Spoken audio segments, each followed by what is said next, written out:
Rebonjour. Alors, voilà, on enchaîne avec la dernière conférence qui sera celle-ci également en ligne.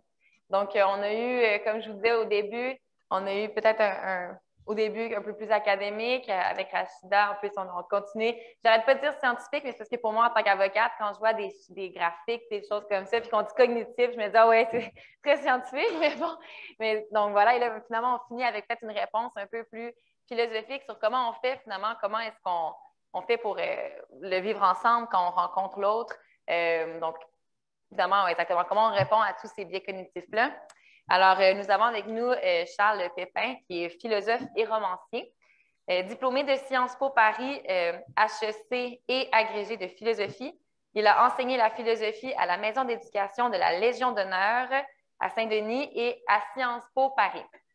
Il a notamment publié chez Alary Éditions un roman, La joie, et une trilogie d'essais philosophiques, Les vertus de l'échec, La confiance en soi et La rencontre.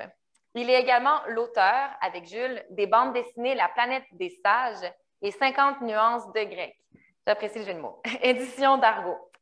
Le philosophe donne régulièrement des conférences et anime depuis 10 ans un séminaire de philosophie ouvert à tous et à toutes, les lundis philo de Charles Pépin avec l'Institut MK2 à Paris. En 2020, il lance un podcast sur Spotify, Charles Pépin, une philosophie pratique. Et chaque semaine, Charles Pépin propose un podcast de 30 minutes sur une question philosophique. Il est l'un des auteurs français de sciences humaines les plus traduits dans le monde. Donc voilà, nous avons le plaisir de vous avoir avec nous aujourd'hui. Donc c'est à vous, je vous donne la parole. Bonjour à toutes, bonjour à tous, ravi d'être avec vous et merci pour tout ce que j'ai déjà écouté pour l'instant. Je trouve ça très intéressant et en effet, je crois que le sujet de mon dernier livre, La rencontre, une philosophie, donne un peu un éclairage philosophique à toutes les questions que vous avez abordées. Peut-être on pourrait commencer par dire que pour qu'il y ait rencontre, précisément, il faut qu'il y ait la rencontre d'un réel qui en fait ne correspond pas à l'attente qu'on en avait. C'est-à-dire que s'il n'y a pas de décalage entre le réel quand je le rencontre et la représentation que je m'en faisais précédemment, alors c'est qu'il n'y a pas de rencontre. Ce qui rejoint quand même toutes vos réflexions sur les préjugés ou sur les biais cognitifs, parce que c'est une autre façon d'entendre que finalement il faut déconstruire quelque chose qu'on pensait pour pouvoir ouvrir l'accès à l'autre. Je vais prendre deux exemples dans deux champs différents, mais pour faire résonner aussi le vôtre. Une œuvre d'art. Si on vous dit par exemple, tu dois aller dans ce musée et tu dois voir cette œuvre de Rothko parce qu'elle exprime l'énergie cosmique, elle exprime quelque chose de solaire, elle exprime quelque chose d'américain ou peu importe. Et si vous vous retrouvez devant l'œuvre de Rothko et que vous retrouvez exactement ce qu'on vous a dit, vous êtes simplement en train de cocher une case, de vérifier une conformité. Il n'y a donc pas de rencontre de l'œuvre d'art et accessoirement, il n'y a pas d'émotion esthétique. Si en revanche, vous rencontrez l'œuvre et que ça ne vous parle pas face à l'œuvre, ce qu'on vous en a dit précédemment, mais que quelque chose vous touche, quelque chose fait acte de présence, et que vous réussissez à accepter la surprise, à accepter le décalage, à faire une place à ce réel qui, quelque part, prend le devant de la scène et met en retrait ou en veille les représentations qu'on s'en faisait, alors c'est qu'il y a rencontre. De même, autre rencontre avec un être humain cette fois, alors sans être dans les situations dures de la justice que vous évoquez, mettons même dans une rencontre amicale ou amoureuse, en fait, imaginez que vous faisiez une idée de quelqu'un. Donc voilà, vous avez une idée préconçue ou même une idée d'une attente idéale. Imaginez que vous souhaitiez rencontrer un homme, une femme idéale. Vous êtes sur une appli de rencontre, un site de rencontre, et vous avez, je sais pas, 264 critères. Et imaginez que la vie vous offre de rencontrer cette personne qui coche les 264 cases. Alors c'est dur à imaginer parce que ça n'arrive jamais, mais faites l'exercice mental. Essayez d'imaginer que la vie vous offre de rencontrer quelqu'un qui correspond exactement à la représentation idéale que vous vous faites de la personne que vous voulez rencontrer. Et imaginez ça, et maintenant imaginez la rencontre. Eh bien, il n'y a pas de rencontre. Autrement dit, il y a toujours, pour que la rencontre soit possible, on l'a vu à travers ces deux exemples, en fait, la déconstruction d'une sorte d'attente, la déconstruction d'une sorte de biais. je crois que ça peut vous intéresser dans les cas que vous travaillez et qui sont des cas plus durs. Parce que bien souvent, ce qui va empêcher la rencontre, ce qui va empêcher la discussion, ce qui va empêcher aussi peut-être le fait de relancer le mouvement de la vie, de relancer la relation, de passer outre, de faire avec la colère, de faire avec le désir de vengeance, tout ça, c'est justement qu'on arrive à faire une place à un réel et à comprendre que peut-être il ne correspond pas à l'idée qu'on s'en faisait. Et ça, c'est extrêmement dur. Parce que pour des raisons psychiques, pour des raisons de sécurité psychique, pour des raisons identitaires aussi, pour des raisons identitaires, on s'accroche à ce qu'on croyait être la vérité et on s'accroche aussi à ce qu'on pense être l'autre et on s'accroche à ce qu'on pense être soi. Et finalement, c'est ce mauvais rapport à l'identité qui empêche la rencontre, qui empêche la discussion, qui empêche le dialogue. Évidemment, on est mal barré en Occident. Enfin, vous êtes peut-être plus ouvert que... J'ai l'impression qu'il y a quelque chose qui se passe chez vous. On le voit bien d'ailleurs avec les nouvelles formes de psychothérapie, de psychologie. Je ne sais pas ce qui se passe au Canada et au Québec. On a l'impression que vous êtes un peu en avance sur plein de choses là-dessus. Mais en gros, il y a un problème avec l'identité en Occident. C'est qu'on nous apprend que l'identité, c'est d'être soi, d'être fidèle à soi, d'être accroché à soi, à son essence, comme si on avait une vérité fixe, comme si on avait un noyau insécable, immuable et fixe. Mais si on raisonne comme ça, on ne va pas pouvoir se rencontrer, on ne va pas pouvoir dialoguer, parce que dans ce cas-là, il y a juste quelques identités qui vont aller bien ensemble.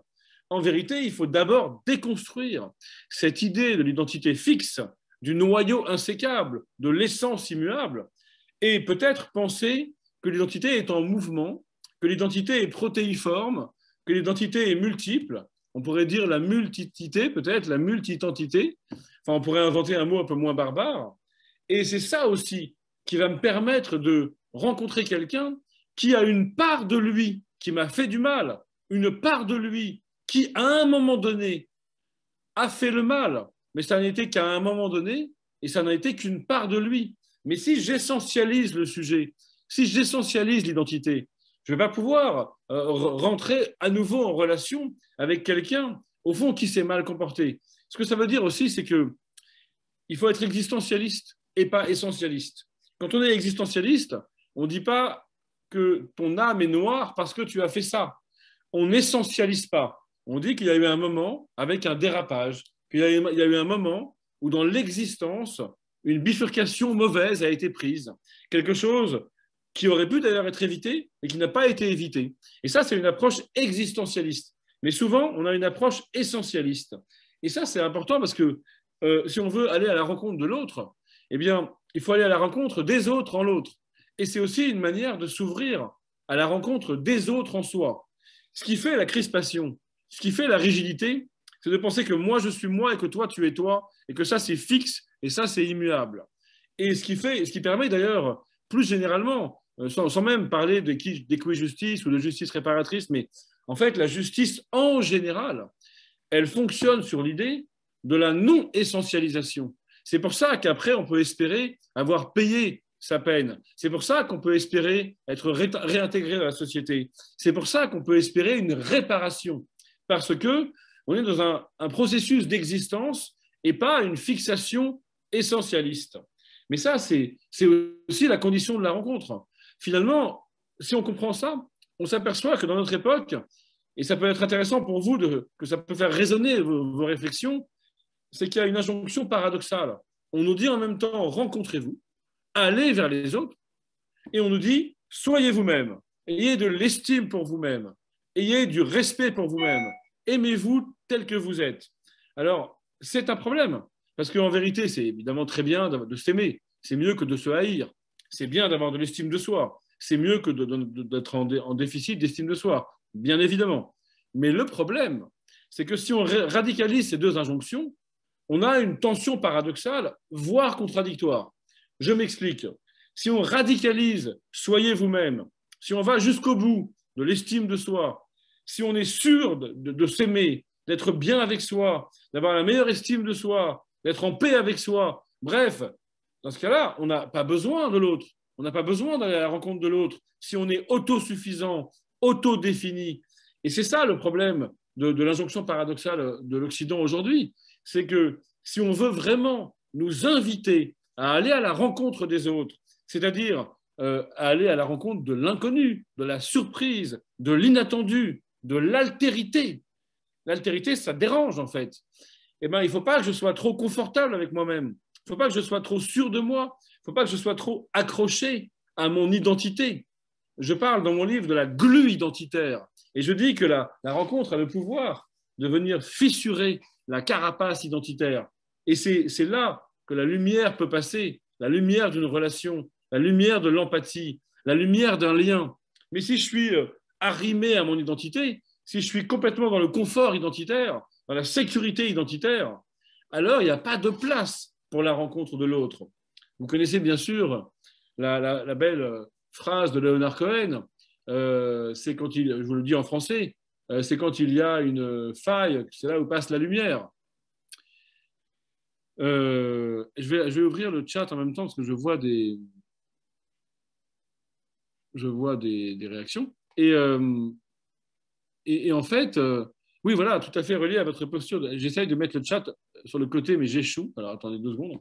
Et en fait, dans notre... là, je l'ai carrément mis en énorme. C'est un terrible échec. Alors, voilà. Si on comprend ça, eh bien, on va voir aussi autre chose que j'ai entendu dans votre propos qui était très intéressant. C'était la question de l'action. Entrer en contact avec l'autre. En fait, ça a l'air évident, mais là aussi, on est mal éduqué.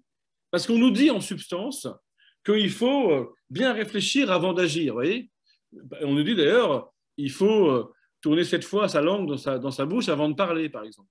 C'est la même idée. C'est l'idée qu'avant l'action, avant la prise de parole, et donc avant la rencontre de l'autre, par analogie, il faut d'abord bien réfléchir.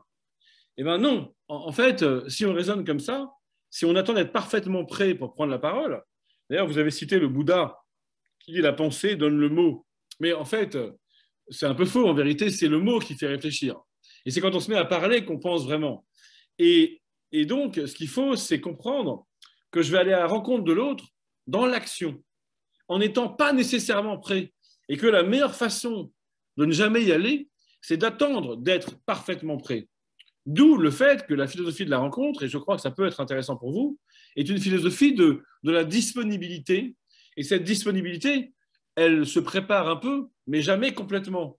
En fait, il y a un moment, on n'est jamais prêt à rencontrer l'autre. Parce que l'autre, si vraiment je le rencontre, ça me dérange. L'altérité, ça n'est pas facile. Quand, de surcroît, c'est un autre qui m'a fait du mal ou dont l'enfant m'a fait du mal, c'est encore plus difficile. Mais même si on ne prend pas ce cas-là, c'est extrêmement difficile, en fait, de faire une place à l'altérité. Mais alors, comment on fait? Eh bien, vous parliez de déconstruire des biais cognitifs, de critiquer des préjugés, très bien. Mais figurez-vous que Socrate, il essayait de faire ça, mais il essayait de faire ça en réfléchissant avec des disciples. Et il n'y arrivait pas vraiment. Il avait besoin de quoi? Et ça va vous amuser. Il avait besoin de la rencontre effective, c'est-à-dire d'aller chercher les gens sur leur lieu de travail, dans leur existence sociale ou professionnelle, et dire viens avec moi, on va marcher. Ça veut dire qu'il fallait une rencontre physique. Et il fallait une rencontre physique pour que des préjugés, des a priori, des opinions, en fait, puissent être déconstruites. Et ça ne marche pas en envoyant des mails, si vous voulez, ça ne marche pas en ayant une correspondance intellectuelle. Il faut se rencontrer. Socrate le savait déjà. Mais là, il y a un moment où comment on va faire pour se rencontrer? On est différents. Par exemple, on ne marche pas au même rythme, on n'a pas les mêmes identités. Donc la seule manière d'y arriver, c'est d'être relâché par rapport à son identité personnelle. Et donc avant de faire la place à l'autre, l'autre vraiment qui est l'autre, il faut faire la place à l'autre en soi. C'est-à-dire douter de soi, douter du fait qu'on a raison. Et on y vient, douter de son opinion. Platon disait, l'opinion est du genre du cri. Vous voyez, le cri, c'est primaire, c'est collé à ce que je suis, à mon déterminisme social, économique, genré, et philosopher, déconstruire les préjugés, casser les lieux communs, les idées préconçues. Vous avez montré des choses très drôles sur les images Google. En fait, ça se fait à partir du moment où j'arrête de crier, c'est-à-dire j'arrête d'être collé à ce que je suis. Je me décolle de la glu que j'évoquais tout à l'heure, la glu identitaire. Et c'est à cette condition qu'il y aura une place, un espace qui va s'ouvrir pour la rencontre de l'autre. Un exemple concret. Socrate, il marche avec un jeune esclave, il marche avec un homme politique, il marche avec un boulanger dans la rue. Mais vous avez déjà remarqué que quand on marche avec un inconnu dans la rue, en fait, on ne marche pas au même rythme. Chacun a son rythme. Il y en a qui sont tout le temps pressés, ils ont le feu au cul. D'autres, ils sont des poètes et des promeneurs. Alors, quand ils marchent ensemble, ben, c'est agaçant. Ça vous est sûrement déjà arrivé d'être agacé parce que vous courez comme un lapin derrière quelqu'un qui marche trop vite. Ou alors, vous marchez plus vite et vous vous retournez et la personne, elle traîne la patte. Eh bien, que faisait Socrate? Vous allez voir comme c'est puissant, notamment pour peut-être ce que c'est que la médiation aussi d'ailleurs. Peut-être que c'est ça que vous pouvez favoriser chez les gens qui doivent se rencontrer. Que faisait Socrate? Il disait, d'abord, j'abdique mon rythme propre. D'abord, je ne suis plus Socrate. Ce qu'on appelle aussi en coaching la posture basse. C'est-à-dire, au lieu de la ramener avec ce que je suis, de dire, voilà, moi, je suis cette personne, je pense cela, j'ai cette expertise, j'ai cette expérience, donc, non, bah, d'abord, j'en sais rien. Oui, c'est intéressant, je t'écoute, je ne sais pas trop quoi penser. Et donc, Socrate, il commençait par abandonner son rythme propre. C'est génial. Et régler son pas sur le pas de l'autre. Et puis, quand on marche ensemble, parce que l'un a réglé son pas sur le pas de l'autre, alors on est ensemble. Et alors, quand l'un des deux va accélérer, ou alors quand l'un des deux va ralentir, les deux vont ralentir ou accélérer ensemble. Mais il aura fallu que l'un des deux fasse le premier pas de lâcher son identité propre, sa conviction, son opinion, de lâcher sur son rythme propre pour créer une place pour l'être ensemble. En fait, l'être ensemble, sur lequel je m'avais demandé de réfléchir, il faut essayer de lui faire une place vraiment. Mais si on ne fait qu'additionner nos êtres propres, on n'aura jamais vraiment un être ensemble. Ou alors on aura un être ensemble pensé simplement sur le modèle d'une agrégation, d'une addition. Mais l'être ensemble, ce n'est pas juste de s'additionner, c'est plutôt de s'effacer pour faire une place au commun. On peut faire une métaphore. Vous avez une équipe de foot qui additionne les meilleurs talents du monde. C'est le PSG, financé par le Qatar. Donc ils achètent les meilleurs joueurs du monde et ils les additionnent. Et après, ils pleurnichent parce qu'ils n'ont pas les meilleurs résultats du monde. Ben oui, c'est pas comme ça qu'on est ensemble. Et puis, vous avez l'équipe de France de rugby, le 15 de France. Ils viennent de gagner le tournoi Destination.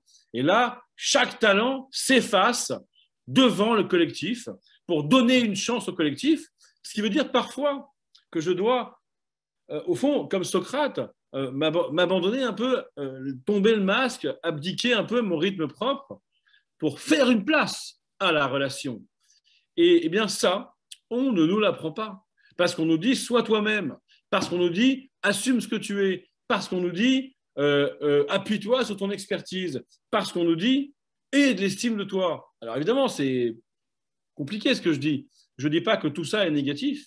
Je dis que tout ça peut produire un effet pervers dans la mesure où si on radicalise cette posture, il n'y a pas vraiment de place pour l'accueil de l'autre. Maintenant, je reviens à l'action. Parce que ce qui est génial, c'est que la rencontre, quand Socrate rencontre un disciple, elle ne se fait pas intellectuellement seulement, elle se fait quand je vais à la rencontre de l'autre et quand je suis capable, au fond, de sortir de mon habitude. Tout à l'heure, je disais, et c'est ça, déconstruire un biais cognitif, sortir de ses certitudes, sortir aussi de son habitude, c'est-à-dire dérailler un peu, vous voyez, sortir des rails identitaires, des rails de conviction, des rails d'habitude. C'est la condition de la rencontre. Alors, là aussi, ça a l'air un peu évident que le vrai lieu de la rencontre de l'autre, c'est l'action. Mais ce n'est pas si facile à comprendre. Parce qu'en fait, on a une mauvaise pensée de l'action. Je vais me servir un verre d'eau, ça ne va pas durer plus de 3 secondes, et vous allez voir, et je vous laisse réfléchir pendant ce temps, à la mauvaise idée qu'on se fait peut-être de l'action. C'est excellent. En plus, on va prendre une petite pause pour réfléchir à la chose. Je suis là. Ouais. En fait, on a réfléchi. De bien réfléchir. Tout à fait. Alors, à votre avis, pourquoi finalement on a parfois du mal à comprendre l'action. Parce que on se dit souvent, mais vous me dites hein, si vous voulez que je parle moins seul et qu'on prenne des interventions dès maintenant ou plus tard. Mais en tout cas, mon idée, c'était que euh, En fait, ce on serait pense comme vous souvent à voulez. l'action. Si vous voulez qu'on prenne des interventions, on peut le faire aussi comme ça. Alors, si vous voulez, je crois qu'on a 1 heure en tout, peut-être je Oui, continue un petit exact. peu pour donner plus de concepts et après on échange. Parfait. Euh, on pense souvent l'action comme la conséquence de la réflexion préalable. Et c'est le même problème que tout à l'heure. Ça peut être très bien de préparer une rencontre, de préparer une action. Mais il ne faut pas oublier que l'action va aussi comporter sa vérité en elle-même et produire des occasions qu'on ne peut pas anticiper. Et bien souvent, ce qui empêche la rencontre, c'est qu'on est trop dans l'anticipation, on est trop dans le calcul, on est trop dans l'intention de ce qu'on veut obtenir de cette rencontre. Eh bien, la condition de la rencontre, c'est une disponibilité, mais disponibilité, par définition, c'est une disponibilité à je ne sais quoi. Si je dis je vais être disponible à, ben en fait, c'est de l'anticipation. Et souvent, dans la grâce d'une grande rencontre, il y a la capacité à finalement être disponible à quelque chose. Ah, alors il paraît qu'on ne m'entend plus. Je ne sais pas si c'est partagé par les autres participants, mais je n'entends plus le conférencier parler. Dans ce cas-là, il faudrait que je fasse des gestes. Dites-moi si vous m'entendez les autres. D'accord. Alors ça, c'est très important de penser à cette capacité à finalement se jeter dans une action, donc dans une rencontre, sans savoir exactement ce qui va se passer. Or, le problème, c'est que notre mentalité d'anticipation rationnelle, de prévision, de projection, nous empêche cette disponibilité. Donc, je dirais 3 grandes conditions peut-être de la rencontre, avant peut-être d'ouvrir l'échange. D'abord, l'action qu'on a évoquée, mais à la condition de comprendre que l'action n'est pas toujours uniquement la conséquence d'une réflexion, elle comporte aussi sa vérité en elle-même. Ce qui veut dire que dans l'action, il y a un peu d'improvisation, que dans l'action, il y a quelque chose comme un accueil de ce qui n'est pas prévu, et je dois au fond prévoir qu'il y aura de l'imprévu. Deuxième condition, la disponibilité à l'inattendu. Alors ça, c'est dur, parce qu'on a des attentes. Imaginez que vous faites une médiation, imaginez que se rencontrent des gens, je ne sais pas, j'ai vu certains cas sur votre site, des parents qui vont rencontrer les parents du fils qui a agressé leur enfant. Et ben, dans ce cas, il y a des attentes, des projections. Mais pour qu'il y ait rencontre, il faut réussir à accueillir quelque chose qu'on n'attend pas. Parce qu'on ne peut pas tout anticiper. Et donc, toute la dialectique est assez complexe parce que d'un côté, on va se dire, je vais tellement préparer que ça va bien se passer. C'est un excès. Et l'excès symétrique, c'est de dire, tu dois avoir aucune attente. Il y a beaucoup de gens qui me disent ça dans mes conférences sur l'inattendu ou sur la rencontre. Moi, maintenant, je vais mieux parce que j'ai plus aucune attente. Et je trouve ça excessif. On n'est pas tous des moines zen. Donc, c'est excessif. Je pense qu'on peut sortir de la pensée binaire et de la pensée dichotomique et comprendre qu'on peut avoir des attentes, mais qu'il ne faut pas que cette attente dévore tout le rapport à l'autre et tout le rapport au réel. C'est-à-dire qu'on peut à la fois avoir une attente et faire une place à l'inattendu. Simplement, ça veut dire qu'il ne faut pas avoir une attente peut-être trop précise. Il ne faut pas être trop accroché à l'attente initiale. Mais il faut quand même avoir une attente initiale parce que c'est elle qui fait qu'on va se bouger. C'est elle qui fait qu'on va agir précisément. Donc, agir, avoir une attente, mais n'être pas trop accroché à l'attente initiale, c'est-à-dire ne rien attendre de trop précis, c'est cela, au fond, le secret de la disponibilité. Et puis, troisième condition, je dirais un bon rapport à sa vulnérabilité. Alors, vulnérabilité est un mot un peu à la mode, mais aussi un peu dangereux s'il est mal compris. C'est sûr qu'il ne s'agit pas de tout de suite exposer la totalité de sa vulnérabilité, parce que ce n'est pas non plus comme ça qu'on entre en relation. Mais ce n'est pas non plus en affichant une solidité factice. Donc je parle dans mon livre de tomber le masque, après sortir de chez soi, après ne rien attendre de précis, tomber le masque identitaire. C'est-à-dire faire apparaître, si le mot vulnérabilité n'est peut-être pas le plus adéquat, faire apparaître ma complexité. Alors oui, je vais répondre à une très bonne remarque de Daniel. Mais d'abord, je précise ce que je disais sur la vulnérabilité. C'est que ce qui permet d'entrer en relation souvent avec les autres, c'est qu'on ouvre un peu l'espace, on ouvre un peu la possibilité que l'autre saisisse notre complexité. Et donc, un peu de vulnérabilité, dans le contraire, ça fait de la complexité. Et finalement, on est habitué à penser qu'il faut se simplifier pour entrer en relation. Eh bien, je crois que c'est une erreur psychologique. Ce qui crée l'empathie, et c'est la complexité, en fait. C'est la profondeur. Alors, Daniel dit, contrairement à ce que dit M. Pépin, les rencontres victimes-infracteurs sont très préparées afin de réduire au minimum l'inattendu des réactions de l'autre au minimum. Oui, oui, j'entends bien. Ça m'intéresse beaucoup. C'est bien à ça que je pensais quand je disais il faut bien sûr préparer. Mais pensez-vous qu'on puisse préparer complètement? Pensez-vous qu'une telle rencontre, j'imagine bien le risque que vous essayez de limiter. Pensez-vous toutefois qu'on puisse se sécuriser jusque-là? Ça, c'est plutôt à vous de me répondre. Moi, je vous donne le cadre général de ma philosophie, qui est que la préparation, si développée soit-elle, ne doit pas dévorer la capacité à réagir à quelque chose d'imprévu. Enfin, avant peut-être d'ouvrir l'échange, comment on fait, et ça c'est un regard philosophique plus général, pour déconstruire un préjugé?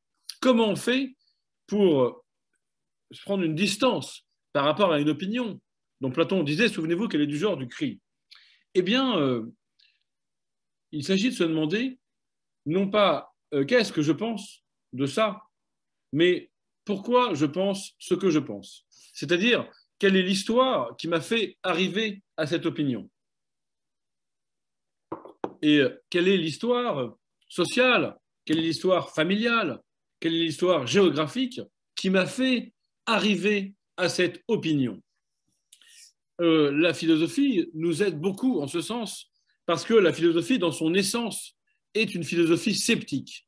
Les philosophes les plus radicaux sont des sceptiques, c'est-à-dire qu'ils comprennent, ce sont les grands tropes du scepticisme, la philosophie de Pyrrhon-d'Hélice, par exemple, ou de Montaigne. Le sceptique comprend qu'à chaque énoncé en termes de... on peut opposer un énoncé contraire. Alors peut-être, le scepticisme radical, c'est de se tenir sur le fil du scepticisme sans jamais tomber du côté de la conviction, ce qui peut poser un problème moral parfois. Mais moi, ce que je vous propose, c'est d'être sceptique modéré ou sceptique à temps partiel et de se dire, en effet, quand j'ai une conviction chevillée au corps, si je pense, par exemple, pour reprendre l'exercice de tout à l'heure, qu'une femme n'a pas à avoir de poils au mollet, eh bien, que je me dise, est-ce que je ne pourrais pas argumenter l'idée contraire? Je vais vite me rendre compte que intellectuellement, en tout cas, même si ce n'est pas ma conviction, même si ce n'est pas mon penchant sensible, bah oui, on pourrait argumenter dans l'autre sens. Et bien, rien que ça, de comprendre qu'on peut argumenter dans le sens A comme dans le sens B, ça crée un espace comme ça, une distance critique.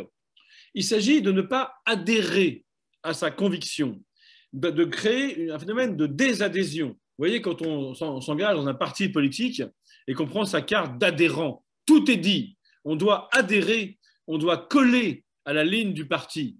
Et c'est exactement ça que combat la philosophie. C'est-à-dire, tu peux penser quelque chose, mais tu n'as pas à adhérer à cette pensée. Parce que si tu adhères, tu es collé, il n'y a pas d'espace critique, il n'y a pas d'espace de délibération. Et on revient à votre sujet, il n'y a pas d'espace pour rencontrer l'autre.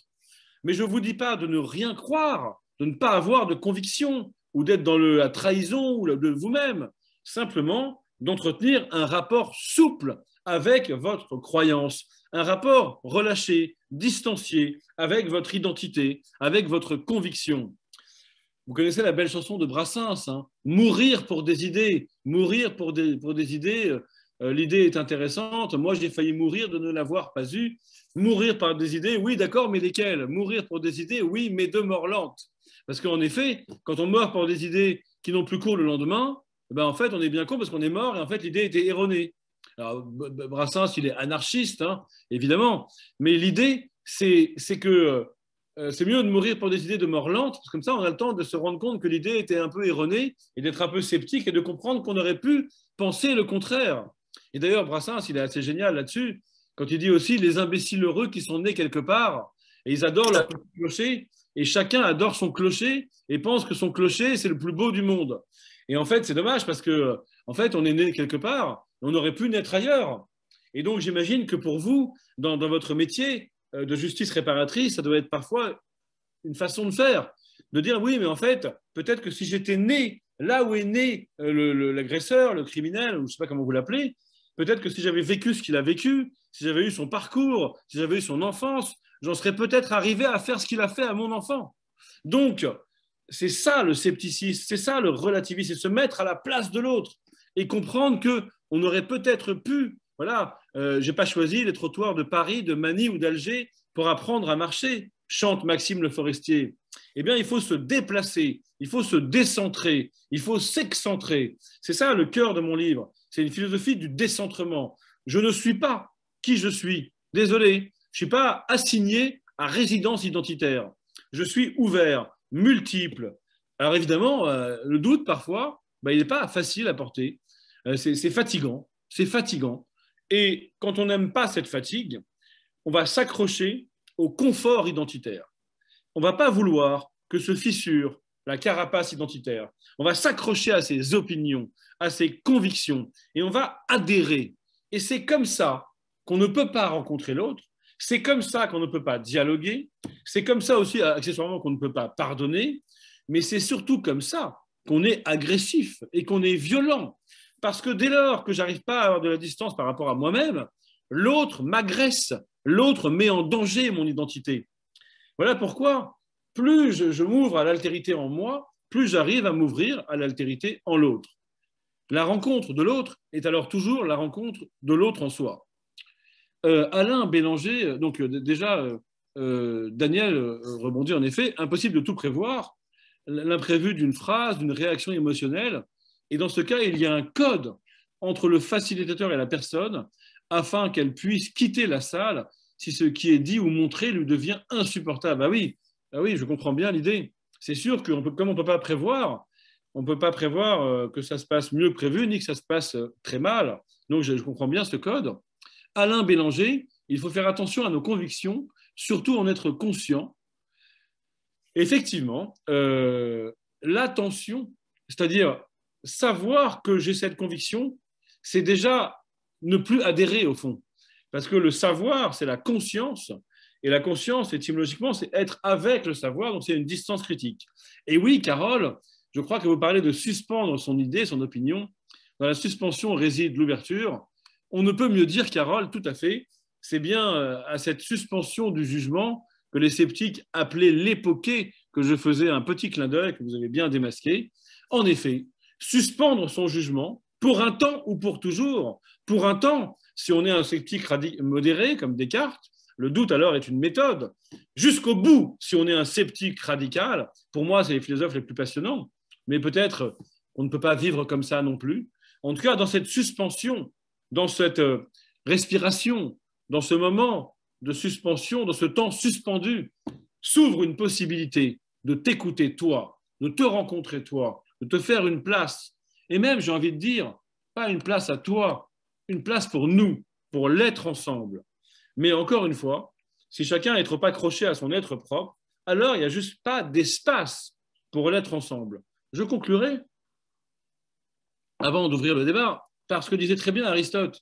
Il dit si on veut être ensemble, alors lui il parlait de politique, mais ce n'est pas grave, il faut du temps pour ça, et il faut des lieux pour ça.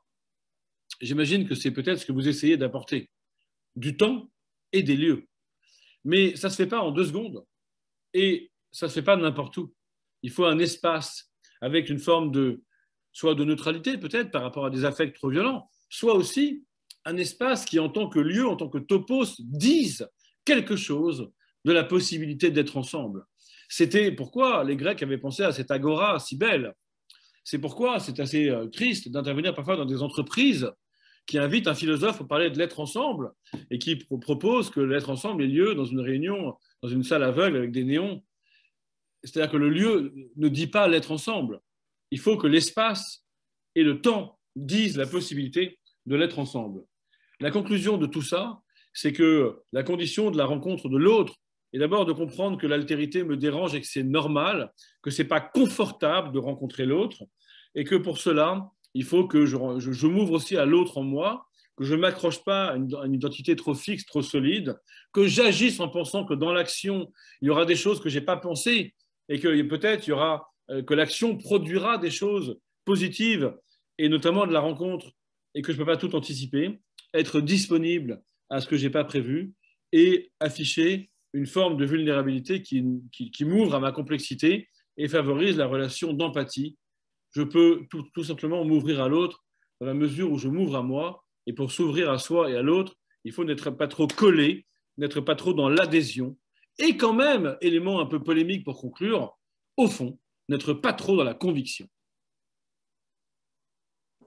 On conclut avec ça.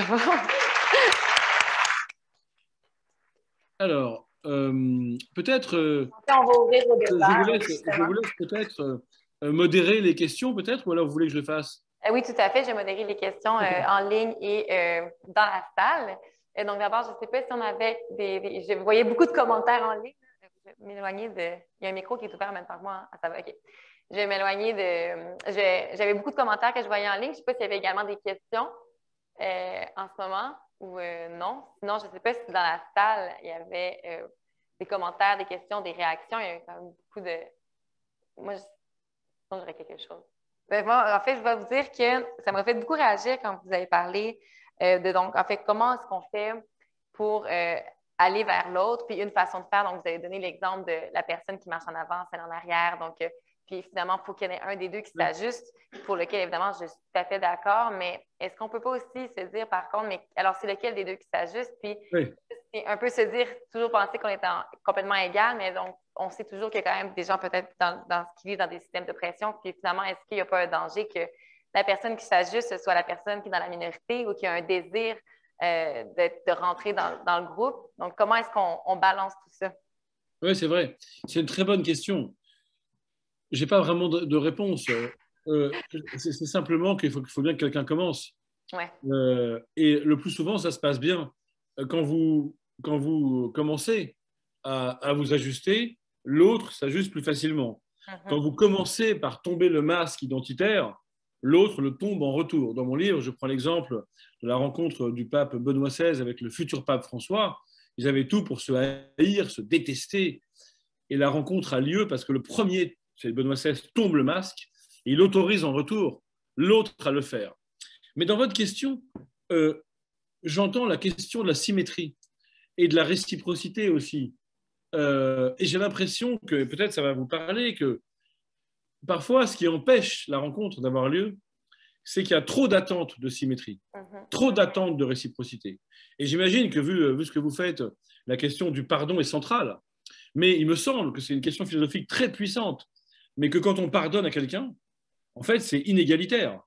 Quand on arrive à pardonner à quelqu'un qui nous a fait du mal, parfois on ne demande même pas pardon, et qu'on arrive à le faire, en fait, on est quand même dans une position de supériorité. Et ça peut d'ailleurs être un problème. Mais ce que je veux dire, c'est que parfois dans la vie, il n'y a pas de symétrie. Et c'est pas grave.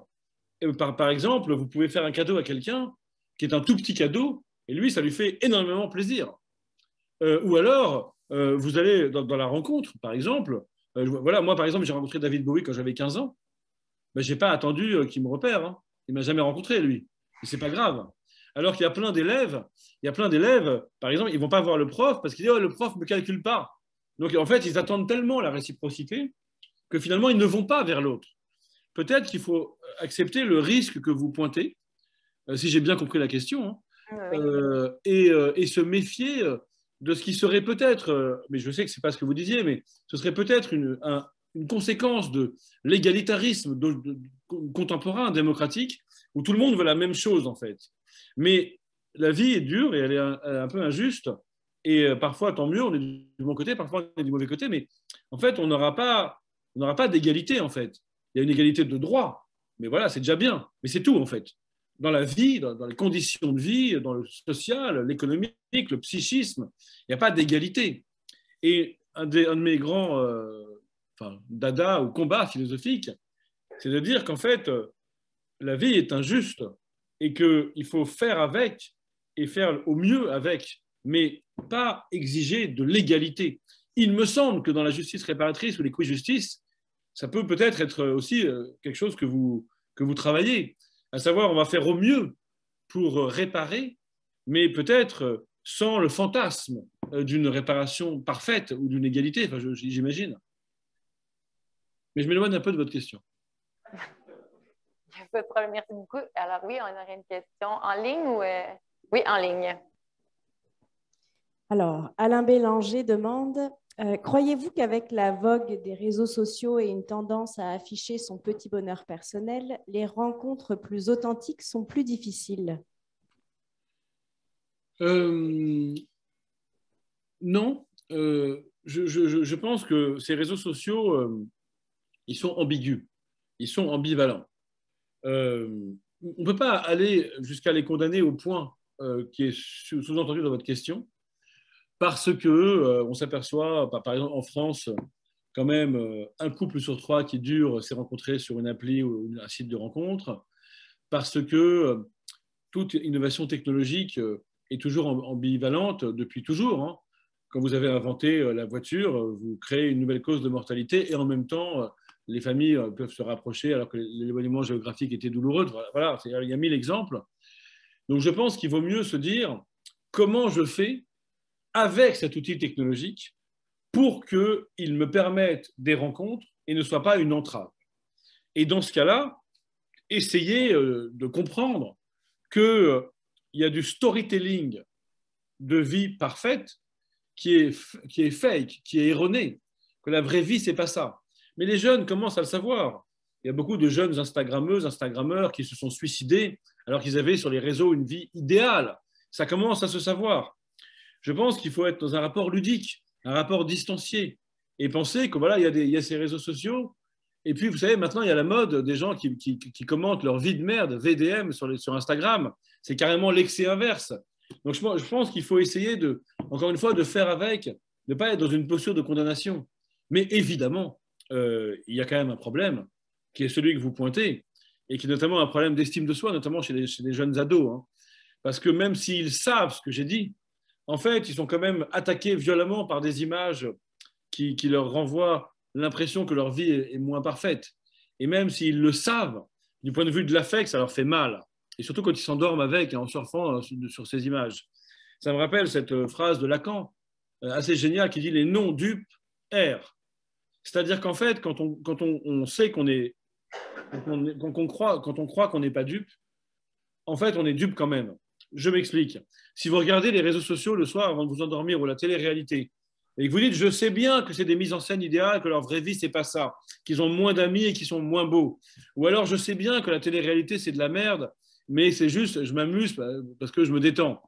En fait, comme on croit qu'on n'est pas dupe, on regarde encore et on perd son temps. Et en fait, on est d'autant plus contaminé qu'on croit qu'on n'est pas dupe. Ce que voulait dire Lacan, c'est que parfois, il vaut mieux être vraiment dupe et comme ça, un jour, on réagit, on est en colère, plutôt que de croire qu'on n'est pas dupe et ainsi de continuer à se laisser duper.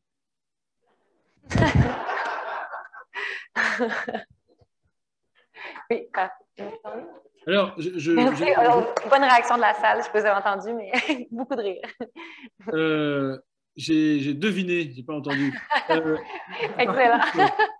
Et on a allez-y, continuez. Je sais pas si vous avez ah oui, je vois Isabelle qui dit qu'elle a envie de prendre le large avec ses convictions. Ah, bon. Vous savez, Isabelle, j'aime bien l'idée de l'aller-retour. Et c'est ça, la rencontre, c'est un voyage, c'est un transport. Je vais vers l'autre, mais je reviens à moi quand même. Donc, c'est bien de prendre le large par rapport à ses convictions. Et puis après, on est content de les retrouver quand même. Hein. D'ailleurs, souvent, on les retrouve inchangés, mais on a fait un beau voyage. Et puis parfois, quand c'est plus bouleversant, perturbant, on change d'avis. Mais regardez, je prends un exemple que je raconte dans mon livre. Moi, je suis plutôt athée, voilà. Puis j'ai lu un très beau livre sur la vie de Jésus, Le Royaume d'Emmanuel Carrère, et ça a réveillé en moi une part mystique, voire peut-être catholique. Mais bon, voilà, je ne suis pas devenu croyant. Simplement, j'ai fait un voyage loin de moi, j'y ai trouvé quelques charmes, et je suis revenu un tout petit peu agrandi. C'est-à-dire que maintenant, quand quelqu'un me parle de Jésus, au lieu de me moquer de lui et d'avoir l'impression que c'est une régression infantile, je suis un peu curieux. Vous voyez, on n'est pas obligé de changer complètement. Donc, prenons le large, comme vous dites, mais revenons un peu à nous-mêmes aussi. Merci beaucoup. Puis maintenant, on aurait aussi une autre question en ligne, c'est ça? Une souvent. en ligne, puis une Puis autre dans la en salle. On va aller dans la salle un peu. Alors, oui.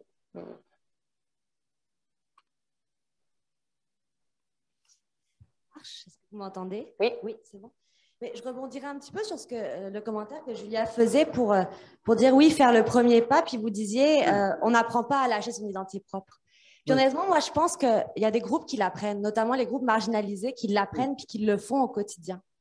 Puis pour la rencontre, justement. Puis je me questionne à quel prix? Au prix, j'ai l'impression des fois d'une énergie émotionnelle qui est complètement vidée, épuisée, puis des groupes qu'on va justement, à qui on va associer des comportements agressifs qui sont, à mon avis, aussi des fois une réponse à cet épuisement émotionnel, à cet effort qui est fait continuellement.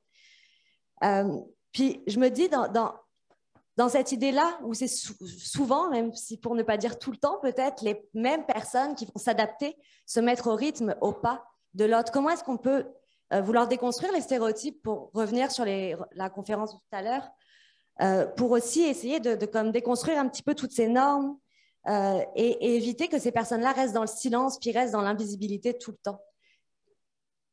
Oui, il y a beaucoup de questions dans votre question. Désolée, ça fuse. C'est en tout cas très intéressant. D'abord, vous dites les groupes marginalisés le font davantage que les autres, au fond. Ça dépend. En fait, parfois oui, parfois non. Mais ce qui est sûr, c'est qu'il peut y avoir aussi un double mouvement où justement je m'accroche à mon identité, à une forme de fierté, parce que je suis obligé de compenser cette place que la société ne me donne pas en étant presque excessivement fier de ce que je suis. Et là, ça peut être un piège. On a vu en France des mouvements de gay pride être, par exemple, complètement légitimes et nécessaires à un moment, et puis devenir finalement presque avoir la place inverse dans le mouvement de l'histoire. À un moment où chacun essaye de plus être trop lui-même, en fait, quelqu'un qui est dans une minorité qui a été, par exemple, opprimée ou invisibilisée, il a besoin pour exister, au fond, de clamer son identité. Et dans ce cas, qu'est-ce qu'on fait de ma philosophie dans ce cas-là? C'est aussi un peu votre question. Et d'ailleurs, c'est aussi une manière d'entendre, parce que je n'ai pas eu le temps d'être plus nuancé.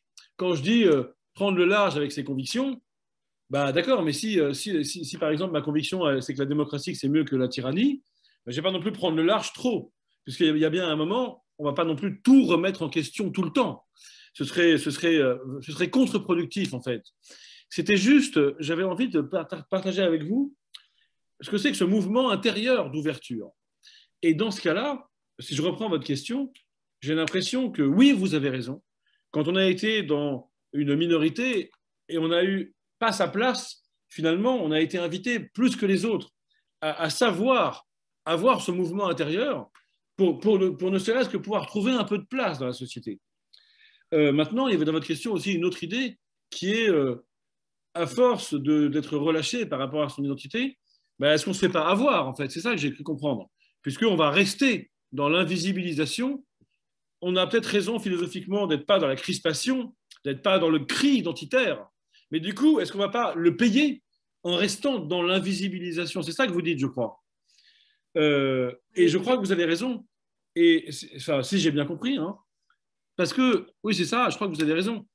Et d'ailleurs, ça expliquerait pourquoi la philosophie, parfois, elle n'est pas la même pour les uns et pour les autres. Et c'est un vrai problème. Vous savez, parfois, on dit la philosophie, c'est une philosophie pour les bourgeois.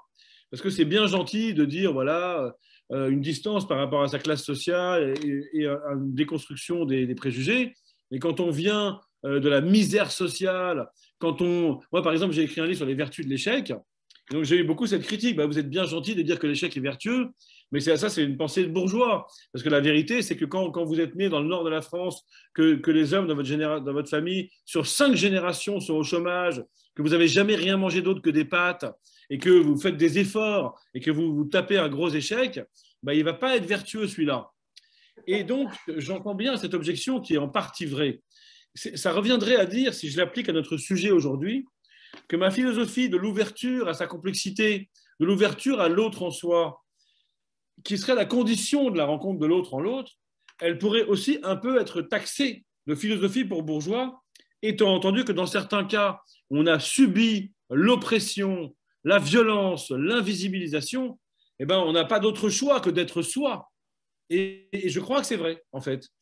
Simplement, du coup, on va maintenant avoir besoin de faire des statistiques. Parce que du coup, la vérité, elle est quand même statistique. Et je crois que d'ailleurs, ça, c'est pas notre sujet, mais que la philosophie souffre du fait que les philosophes ne soient pas jamais bons en maths, en proba et en statistiques, parce que du coup, on ne peut plus rien dire. Mais je crois quand même que ces cas-là, en fait, les cas qui sont des objections à la philosophie, sont quand même très minoritaires. Aussi bien dans la question sociale des vertus de l'échec que dans la question psychique des minorités. Je crois que, grosso modo, le cadre philosophique que j'ai donné, il marche quand même pour la plupart des gens.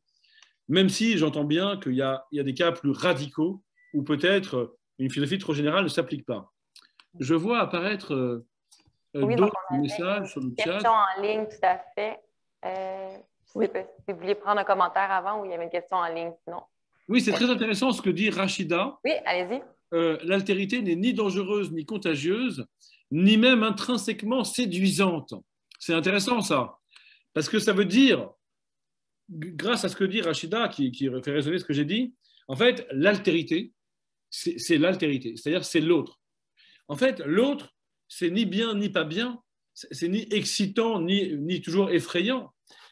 Quand c'est vraiment de l'altérité, en fait, ça m'échappe. Ça m'échappe. Et donc, comment je fais pour aller vers ce qui m'échappe? Ben, j'arrête de vouloir tout contrôler déjà. J'arrête de vouloir tout maîtriser. J'arrête de vouloir tout comprendre. Mais ce n'est pas facile. Parce qu'on nous dit justement que pour aller vers l'autre, il faut avoir de l'empathie et se mettre à la place de l'autre pour essayer de le comprendre. Mais le problème, c'est que dans des cas, j'imagine que vous connaissez ça mieux que moi, en fait, je n'y arrive pas. Eh bien, dans ces cas-là, on est habitué à dire que c'est un échec. Moi, je pense que non, il y a une autre voie qui est d'accepter qu'on ne comprend pas, en fait. Et d'ailleurs, parfois, on est obligé dans l'amour d'accepter qu'on ne comprend pas l'autre. Et en fait, on est obligé d'accepter que ça nous échappe. Alors parfois, c'est un mystère excitant, parfois, c'est très effrayant. Et ben, dans la rencontre, il faut accepter de ne pas tout comprendre. Et l'altérité, c'est ça. Et c'est très dur, parce qu'on nous apprend même à vouloir comprendre tout, déjà, ça c'est un défaut, mais même du point de vue de la générosité empathique, à essayer de se mettre à la place de l'autre. Mais il y a des moments où on ne peut pas se mettre à la place de l'autre. J'ai parlé avec des psychanalystes qui me disaient, mais moi parfois j'ai des patients, en fait, ils ont vécu un tel drame, en fait, je ne peux même pas me mettre à leur place. Alors qu'est-ce que je fais? Je sers à quoi? Eh bien voilà, cette femme qui a perdu son enfant a été assassiné par un taré, un abruti décérébré. Le mec, après, a disparu. Et cette femme, sa vie est détruite. Mais moi, je fais quoi? Eh bien, ce psychanalyste disait, bah, je vais être triste avec cette personne. Je ne peux pas me mettre à sa place. Mais je peux être triste, on peut être triste ensemble. Et bien là, ça veut dire qu'il ne peut pas comprendre ce que c'est que la souffrance de cette mère dont l'enfant a été assassiné. Et heureusement qu'il le reconnaît, qu'il n'a pas le pouvoir mental de comprendre cette souffrance, mais il peut être avec. Il me semble que c'était votre sujet aussi, être ensemble. Et il ne faut pas être trop arrogant sur notre capacité d'empathie ou notre capacité d'intelligence. En fait, on est assez limité. Et l'intelligence est limitée, et la capacité d'empathie est limitée. Mais ce n'est pas pour ça qu'on va échouer dans la relation. Mais pour ça, il faut accueillir le mystère. Et le mystère, il a tantôt un jour excitant. Voilà, si vous avez je sais pas, une excitation sexuelle pour quelqu'un et vous ne comprenez pas pourquoi, c'est plutôt bien. Là, c'est marrant, c'est pas grave. Mais en revanche, le mystère du mal, par exemple, c'est moins excitant, vous voyez. Mais le mal est mystérieux aussi. Hein. Alors, j'imagine que dans vos médiations, vous n'êtes pas trop sur ce terrain, que vous essayez de créer des rencontres où on arrive un peu à se comprendre, enfin. Bien sûr, vous avez raison. Mais je ne pense pas que ce soit contradictoire avec le fait de reconnaître une zone d'opacité impossible à éclaircir, en fait. Je ne crois pas que ce soit contradictoire. Merci. Non. D'ailleurs, j'ai dit les deux, puisque j'ai dit que je peux me mettre à la place de l'autre en disant si j'étais né là-bas, si j'avais eu cette enfance, si j'avais subi cette violence, alors peut-être je serais devenu ce criminel. Donc en fait, je ne pense pas que les deux attitudes soient opposées. Et c'est ça qui est dur à comprendre d'ailleurs, et dur à accepter, j'imagine. Doux et dur à accepter. Je pense que tout le monde réfléchit à ça également. On aurait une autre question en ligne, si je ne m'abuse. Ouais. Oui. Vous nous avez parlé de prendre le large avec nos convictions, mais vous parlez aussi d'accéder à l'autre en soi. Carole aimerait que vous développiez sur ce dernier point. Puis juste, ce serait la dernière question aussi. Oui, avec plaisir. On va vous livrer. Avec plaisir. D'abord, c'est marrant parce que je ne me souviens pas avoir employé cette expression, mais j'ai l'impression qu'elle vient plutôt d'une question, mais tant mieux. De toute façon, moi j'aime bien, je pense que Pascal disait, vous savez, quand je serai mort, enterrez-moi avec ma plus belle phrase. Et il a préparé cette phrase et pour qu'elle soit cousue sur un petit bout de papier dans son vêtement mortuaire. Et il est mort et on a découvert que cette phrase n'était pas de lui. C'était une phrase de la Bible. Ce qui veut dire que parfois, ce qui est le plus nous-mêmes, ce n'est pas nous, en fait. Donc, ça ne me dérange pas que vous m'attribuiez une phrase qui vient d'une question. Mais par ailleurs, j'aime l'idée, j'aime bien. Et je ne dirais pas s'ouvrir à l'autre en soi, mais à tous les autres en soi. On est vraiment nombreux à l'intérieur de soi. Hein. Et prendre le large avec ses convictions, ça veut dire ne pas être accroché, voilà, ne pas être crispé. Et plutôt, ça n'empêche pas d'avoir des idées, des valeurs même. Mais simplement, vous savez, quand on mesure combien les valeurs sont produites dans une histoire familiale, sociale, économique, on fait quand même moins le malin avec ces valeurs. Par exemple, vous avez des entreprises qui mettent en avant des valeurs, des déontologies, mais c'est toujours les mêmes. Par exemple, donc dans ce cas-là, voilà. Et puis vous avez beaucoup de gens qui mettent en avant leurs valeurs sociales ou familiales ou religieuses. Et en fait, on s'aperçoit qu'ils ne les ont pas questionnées, ils en ont hérité. Donc voilà, prendre le large, ça veut dire déjà avoir conscience de ça. Quand on a conscience de ça, on peut se retrouver à finalement réadhérer une fois qu'on a pris de la distance. Mais dans ce cas-là, c'est plus de l'adhésion. C'est du sens critique, en fait. Et on peut dire, voilà, j'ai eu une éducation catholique, j'ai été au caté, on m'a bourré le crâne, c'est sûr. Après, j'ai pris de la distance, j'ai fait mon chemin, et franchement, Jésus, je l'aime. Donc, je reviens. Mais simplement, j'ai voyagé. Et la rencontre, c'est ce transport. Je sors de moi et je reviens en moi. Et sortir de soi, c'est s'extérioriser, c'est s'exprimer. C'est la même racine que l'extase, que l'expérience. Eh bien, voilà, tout ce qu'on a dit, c'est ça. Je ne dois pas être dans une identité à laquelle je colle et à laquelle j'adhère sans distance critique. Et puis, parfois, je peux prendre le large plus fort. Hein. C'est-à-dire, voilà, je me perds. Je ne sais plus qui je suis. Phèdre de Racine, hein, la passion, hein, dans le trouble où je suis, dans le trouble où je suis, je ne puis rien pour moi. Alors, évidemment, il y a un risque. Hein. Le risque, c'est de se perdre. Voilà. Si on va loin, on peut aller trop loin. Dans ce cas-là, on peut s'égarer. Mais c'est ça aussi le risque de la vraie vie et le risque des vraies rencontres. Il y a un danger. Quand on sort du confort, on sort du confort. Hein. C'est vrai. Mais merci beaucoup. Vraiment, c'est la dernière question qu'on pouvait avoir pour le temps qu'on avait. Mais vraiment, merci à nos 3 intervenants et intervenantes. Moi, ce que je retiens en fait beaucoup, c'est quand vous parlez aussi de l'expérience. Puis, vous m'entendez quand même, oui. Mais en fait, c'est vraiment, j'ai l'impression que les 3 présentations nous ont montré qu'il fallait être actif et active, j'aurais peut-être dire active et actif, pour aller vers l'autre. Autant au niveau on doit avoir un travail éducatif, un travail cognitif, un travail personnel. Donc, là, je pense que c'est ce qu'on s'en va faire aussi cet après-midi dans les ateliers de co-création. Mais avant de conclure, officiellement, je vais laisser à Marie-Ève le plaisir de le faire. Mais j'aimerais vraiment remercier nos 3 intervenants et intervenantes pour ça. C'était hyper intéressant ce matin. Vraiment, merci. Merci. Marie-Ève, je te laisse la parole.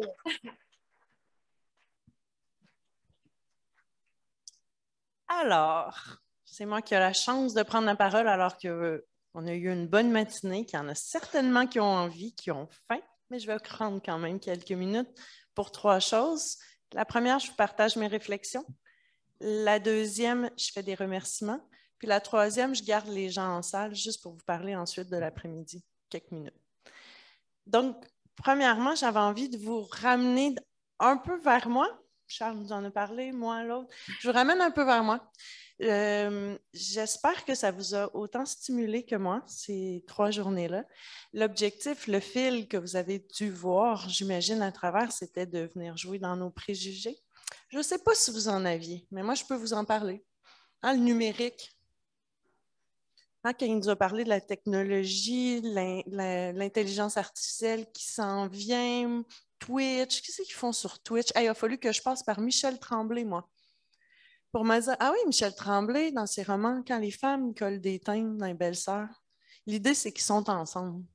Puis ce qui est le plus important, c'est pas tout le reste, c'est pas de coller des timbres, puis on peut bien mépriser les timbres. L'idée, c'est qu'on est ensemble, puis il se passe quelque chose quand on est ensemble. Moi, c'est par là que j'ai passé pour faire le lien avec Twitch, puis ce qui se passe sur Twitch.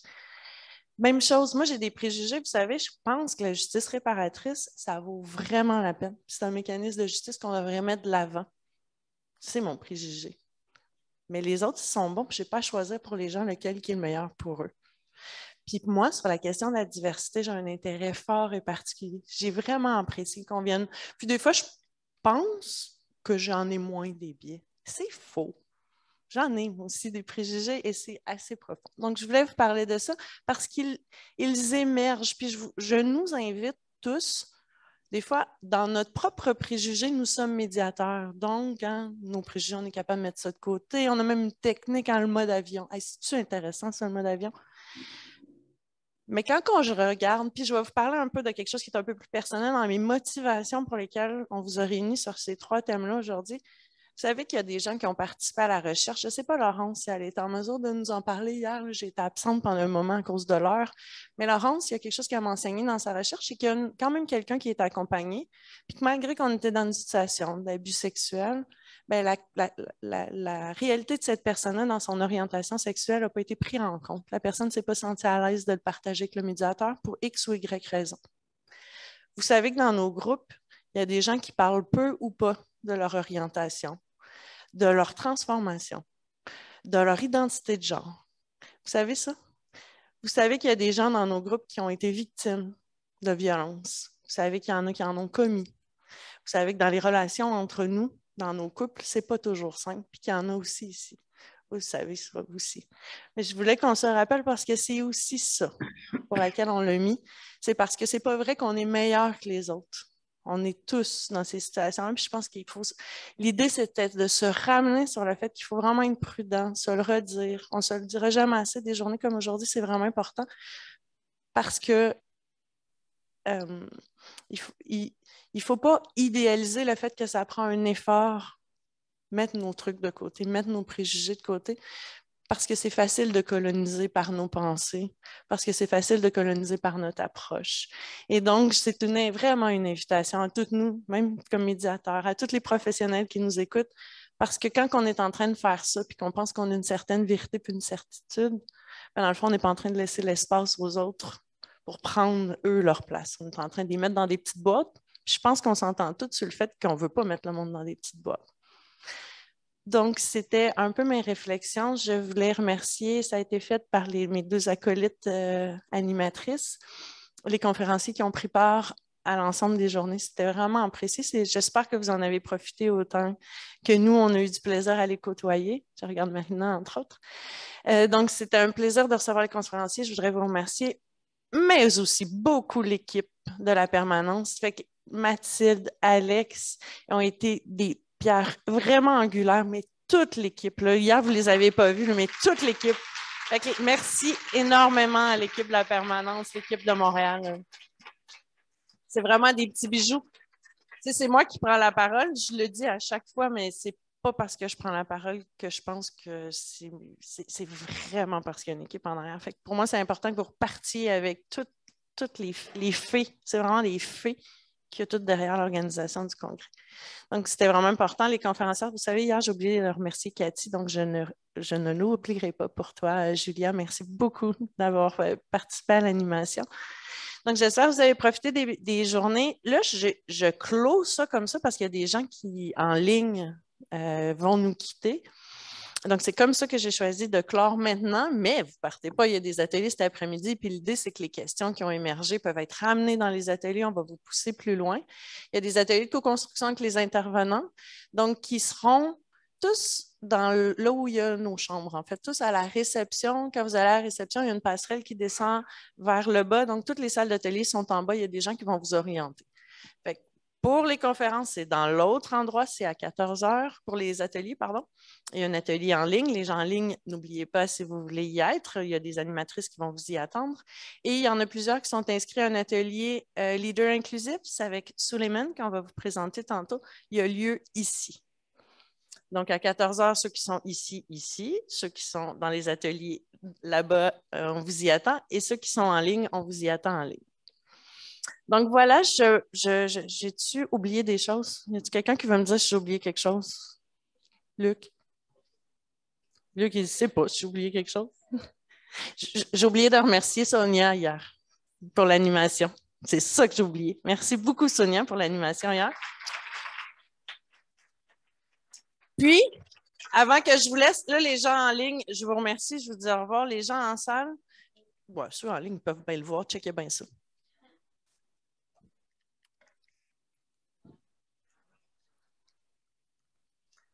Il y en a une gang qui ne connaissent pas Ernest. On m'a dit, et j'y crois, que les traditions, c'est important. Donc, Ernest n'a pas été remis hier soir. Mais Ernest, il va au gagnant du quiz, parce qu'en salle, il y avait un quiz. Ernest vient d'une tradition de Lévis. Attends. C'est quoi mon erreur que je pourrais faire? Il faudrait que tu parles. Oui, pour que les gens, s'il y en a encore en ligne, je ne sais pas. Oui, il y en a 80 qui vont t'écouter.